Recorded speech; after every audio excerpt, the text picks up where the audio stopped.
I met Lauren 4 years ago at a birthday party for a friend of a friend. She was funny, calm, and refreshingly normal. We argued about TV shows, laughed over cheap wine, and somehow never stopped talking. I worked in construction. She did marketing for a small nonprofit. Different worlds, but something just clicked. There was no drama, no games, just two people who liked being around each other. After a year, we moved in together.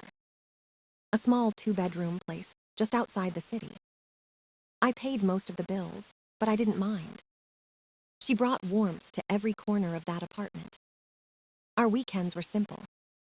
Hiking, bad reality TV, takeout nights on the couch. It wasn't glamorous, but it was real. When I proposed, I did it on the same trail we first hiked together. No fireworks, no audience. Just us, the sunset, and a ring. She cried, said yes, and hugged me like I was her whole world. For a while, I believed I was. Wedding planning started fast. Lauren loved being in control of it all. Guest lists, flower samples, playlists. She had spreadsheets for everything. I just followed her lead, happy to see her excited. We fought sometimes, sure. But it was normal couple stuff, small things that blew over in minutes. I thought that meant we were solid. Her sister, Jessica, didn't think so.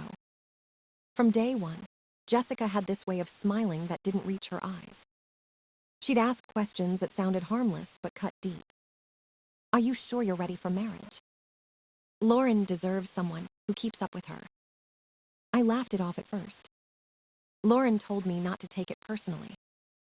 She's just protective, she said. But protective didn't feel like the right word. It felt like sabotage, wrapped in fake concern. Jessica always had opinions, and Lauren always listened.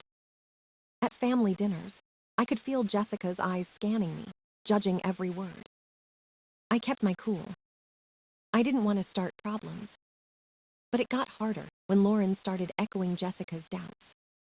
Tiny comments at first. Do you think we're rushing this? Maybe we should wait a bit longer. I'd reassure her, tell her we were fine. She'd smile and say she agreed, but the distance lingered. She started spending more time with Jessica. Coffee meetups turned into day trips. Every time she came home, she was quieter. Her eyes stopped lighting up when she saw me. The laughter that once filled our apartment faded into polite conversations. I thought maybe she was just stressed. Wedding pressure, family noise, it happens. I never imagined those moments were the start of the end. Because when someone starts listening to the wrong voice long enough, they forget the sound of the person who truly loves them. And that's exactly what was happening to us. It started with silence that didn't feel like peace. Lauren stopped touching me the same way. Her hugs became shorter, her eyes distant. Every time her phone buzzed, she'd smile and say, "It's just Jess." That name began to feel like a shadow in our home. They met almost every day now. Coffee, yoga, sister time. Each time she came back, she was colder. One night, she muted the TV mid-show. She turned to me and said, "I need space." My heart sank, but my voice stayed calm. "What does that mean?" I asked. She said she wasn't sure about marriage anymore. That she needed time to think about her future. I nodded, even though every word sliced me open. She packed a bag the next morning. Left quietly, like she was just running errands. For days, I told myself it was temporary. That she just needed to breathe. But then I saw the photos. Her sister Jessica had posted a story. Tropical beaches, palm trees, cocktails. And right there in the middle, Lauren smiling like she'd never been confused at all. The caption said, "Girls finding clarity." 3 weeks before our wedding, she was in St. Thomas. I stared at my screen, numb. Clarity didn't look like betrayal, but maybe I was naive. I didn't text her. Didn't call. I just waited. Then one night, around 10, my phone rang. Unknown number. A soft voice whispered, "Hey, it's Brittany." Lauren's friend. We'd barely spoken before. She hesitated. I'm not supposed to tell you this, but Lauren, with someone right now. My stomach turned. With who? I asked. Her ex, Mike. For a few seconds, the world stopped spinning. The same Mike she once called manipulative. The one she swore she'd never see again. Brittany's voice shook. They said it was an accident, but I think Jessica planned it. My jaw clenched so tight it hurt. So this was her space. Not self-reflection. Just a tropical reunion with the man she claimed to hate. I thanked Brittany quietly and hung up. I sat in the dark, staring at nothing. Every memory replayed like a cruel montage. Her laughter, her promises, her fake tears. I realized she hadn't been lost. She'd just been leaving. The next morning, I went to work like nothing happened. But inside, something in me had snapped. I didn't cry. Didn't rage. I just felt done. That night, I deleted our shared accounts. Netflix gone. Spotify gone. The wedding email gone. I even removed her name from my delivery apps. Petty maybe, but freeing. For the first time in weeks, I slept without waking up. While she was chasing clarity, I was finally finding mine. The next morning, my phone buzzed before I even got out of bed. A text from Lauren. Hey, just wanted to let you know I'm flying back tomorrow. The smiley face almost made me laugh. Like she hadn't just vanished to an island with her ex. A few minutes later, another message came. Is Spotify acting weird for you too? I stared at the screen, half disgusted, half amazed. She really thought we'd just pick up where we left off. No apology. No explanation. Just small talk about music. I didn't reply. Instead, I started my day with a new plan. If she was coming back, she wasn't coming back here. Step 1, call every vendor. The venue, canceled. Cake shop, refunded most of it. Photographer, annoyed but understood. DJ said, you dodged something, man. He was right. Then I called the jeweler. I walked in, handed over the ring box and said, she changed her mind. The guy nodded like he'd heard that 100 times before. He gave me partial credit, and I walked out lighter. Next, I went home and changed the locks. New keys, new codes, no more entry. Her name wasn't on the lease anyway. She hadn't paid rent in months. If she needed space, she could have it outside my door. By noon, I'd cleared every reminder of her from the apartment. Her mug's gone. Her fake plants gone. Every trace of her turned into boxes in the storage unit downstairs. When I sat down that night, the silence felt peaceful for once. No guilt. No waiting. Just stillness. I made myself dinner, poured a drink, and opened my laptop. Email from the florist, no refund. Whatever. Peace of mind cost more than flowers. I scrolled through my feed later out of habit. Someone tagged her in a group photo. She was laughing on a beach. Arms around Mike. That was the moment it hit me completely. It wasn't a break. It was betrayal dressed as self-discovery. I turned off my phone and slept better than I had in months. The next day, I told my parents everything. They were quiet for a while, then my dad said, you did the right thing. Maybe I did. Because the version of her I loved didn't exist anymore. She'd become a stranger with my ring on her finger and someone else's hand in hers. That night, I met Jack at our usual diner. He looked at me and asked, so it's really over? I nodded. He raised his glass. To peace, man. I smiled for the first time in weeks. Not because I was over her, but because I finally knew what freedom felt like. It wasn't loud or dramatic. It was quiet. Calm. Like a deep breath after holding it for far too long. I woke up to the sound of knocking. At first, I thought it was the neighbors. But then I heard her voice. Evan, it's me. The lock isn't working. I stayed still for a moment, just listening. The sound of her trying to jam the old key into the new lock. The knocking grew harder, desperate. My phone buzzed again and again. I already knew who it was. After a long pause, I got up and opened the door. Lauren stood there in an oversized hoodie and sunglasses. She looked like someone who expected forgiveness. "Hey," she said softly, like nothing had happened. "You changed the lock." I nodded. "Yeah, because you don't live here anymore." Her mouth fell open. "What? Why?" I looked her straight in the eye. "Because you cheated, Lauren." The words hit her like a slap. She blinked fast, speechless. I didn't yell. I didn't need to. Everything was already said. "You needed space," I continued. "But apparently, space means a tropical vacation with your ex." She stammered. "It wasn't like that." "Then tell me what it was like," I said. "I'll wait." She looked down, picking at her nails. Finally, she whispered, "Jessica planned it. I didn't know he'd be there." "Brittany told me everything," I replied. "She's the only one in your circle with a conscience." Lauren looked stunned. Tears welled up but didn't fall. "I didn't mean to hurt you." "Too late," I said. "You didn't just hurt me. You embarrassed me. You lied." I took a step back so she couldn't come in. "The wedding's canceled.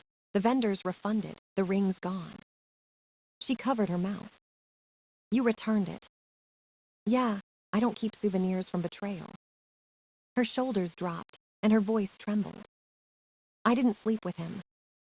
I laughed quietly. "You think that changes anything?" "You held hands on the beach. We planned for our honeymoon." "That's not confusion. That's choice." For a moment, neither of us spoke. The hallway felt heavy, with all the words we'd never say again. Finally, she asked, "Can I at least get my stuff?" "It's boxed in storage. Here's the code." I handed her a small slip of paper. She took it like it weighed 1,000 pounds. "I never thought it would end like this," she whispered. "Neither did I said. "But you made your choice, and I made mine." As she turned to leave, I said one last thing. "I hope you really do find yourself, Lauren. But next time, try not to lie to someone else while you do." She didn't look back. The door clicked shut behind her. For the first time, the silence felt clean. Final. And I didn't feel broken. I just felt free. The morning after she left, everything felt still. No texts, no noise, no chaos. Just quiet. I made coffee, sat by the window, and realized I wasn't angry anymore. Not sad either, just done. Like my heart finally stopped arguing with my brain. Jack showed up around noon with 2 breakfast burritos and a Red Bull. He handed me one and said, "So, what now?" "Now I live," I told him. He grinned. "Good start." We didn't talk much about Lauren after that. He knew there was nothing left to say. The wedding was canceled, the ring gone, the locks changed.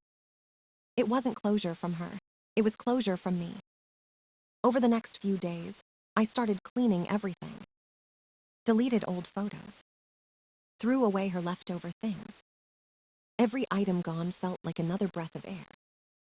The apartment looked emptier, but somehow lighter. I started going to the gym with Jack again.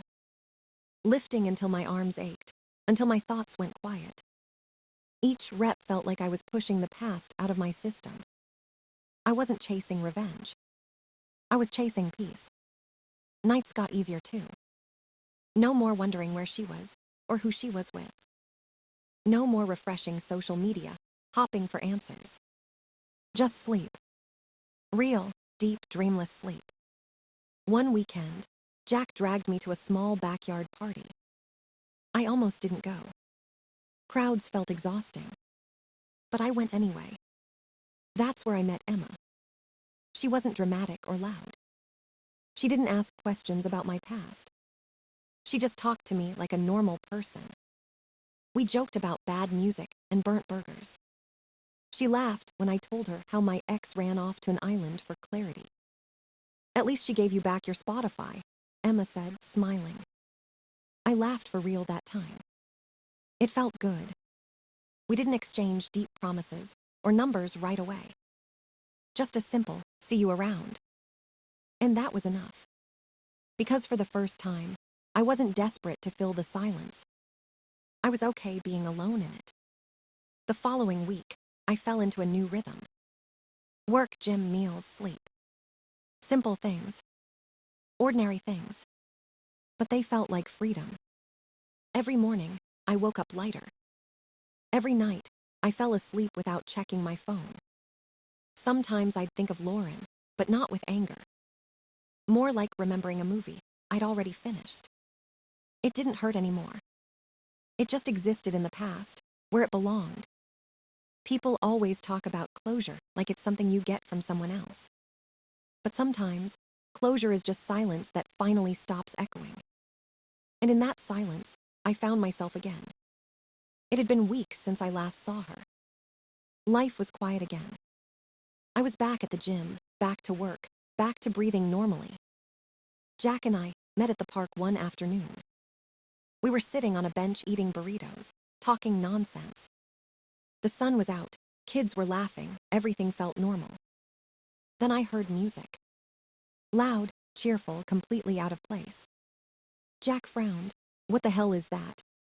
I turned and saw a small group setting up a speaker near the path. Then they started dancing. Random people, all moving awkwardly to Bruno Mars. Marry You.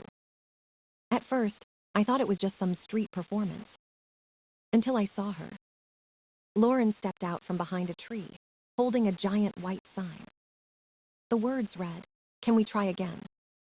My stomach sank. Jack nearly choked on his burrito. I froze, watching her dance, or at least try to. Her movements were clumsy, out of rhythm, desperate. She smiled through it, pretending everything was romantic. The dancers spun, stumbled, bumped into each other. One guy dropped his hat. Another forgot the steps. It was chaos. And Lauren kept glancing at me, waiting for a reaction. I didn't move. I didn't even blink. The song ended with her standing there, panting, eyes hopeful. The park was silent, except for the sound of wind through the trees. She looked at me like I was supposed to run to her. I stood up slowly, brushed the crumbs off my jeans, and said, "Lauren, we're not getting back together." Her smile faltered. The dancers exchanged awkward looks. One girl whispered, "Are we done?" Then they started walking away, one by one. Lauren's eyes filled with panic. I just thought, maybe if you saw how much I care. I cut her off. You cared enough to cheat. That's what I saw. Her mouth trembled. She reached out a little, like I'd take her hand. I didn't. You don't get an encore performance, Lauren. Jack handed me his half-eaten burrito like a mic. I nodded, turned, and walked away. Behind me, I could hear her trying not to cry. The music stopped. The laughter in the park returned, slowly swallowing her scene. When we reached the parking lot, Jack said, "That was insane." "Yeah," I said, "but at least it's finally over." He laughed. "You handled that like a pro." I shrugged. It's easy when you've already said goodbye. That night, I sat on my balcony, watching the city lights flicker. For the first time, I felt completely free. No anger, no pain, just peace. She turned her love story into a performance. But I didn't need an audience anymore. Because sometimes the real ending isn't fireworks or forgiveness. It's walking away quietly, knowing you never have to look back again. Days turned into weeks, and peace became my new routine.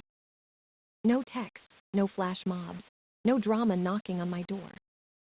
I still lived in the same apartment, but it felt like a new place. The air was lighter, the silence kinder. I'd wake up, make coffee, hit the gym, and watch the sunrise. Simple things started to matter again. I no longer replayed her voice in my head. No longer wondered what could have been. She became a chapter, not the whole story. Sometimes I'd see her name pop up online and just scroll past. Not with anger, just indifference. That's when I knew I was free. Jack said I looked different, calmer. Maybe peace really does change your face. Emma and I still talked sometimes. No expectations, no pressure, just two people existing. It felt good to start over without forcing it. I realized love isn't about proving your worth to someone who doubts it. It's about finding someone who never makes you question it. And if you can't find them yet, be that person for yourself first. Because sometimes the real happy ending isn't finding love again. It's finally finding yourself.